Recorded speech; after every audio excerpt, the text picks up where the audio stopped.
Welcome to Man Does Tech, where I solve the problems you didn't even know you had.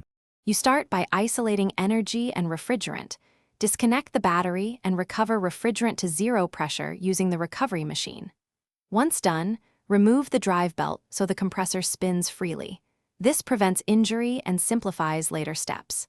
Make sure to unplug electrical connectors and mark wire locations with tape, then remove the compressor mounting bolts while supporting the unit.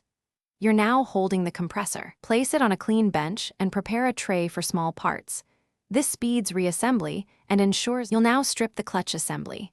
Remove the clutch plate and hub using a proper puller, then take off snap rings and the pulley.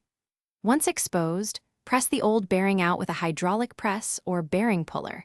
Use soft jaws or drift to protect the aluminum housing because any scoring will cause future leaks.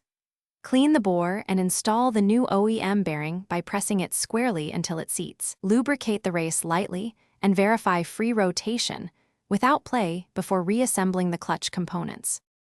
You finish by reassembling the clutch and pulley torquing fasteners to the manufacturer's spec and confirming proper air gap. Mount the compressor, reconnect electricals and belt, then vacuum the system to 29 inches of mercury for at least 30 minutes and perform a leak check. Once sealed, recharge to the exact refrigerant weight and oil spec.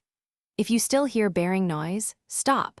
Measure shaft runout and clutch alignment, and if tolerances are out, replace the entire compressor, continuing risks failure and system contamination. Thanks for watching. If you found this helpful, don't forget to like and subscribe.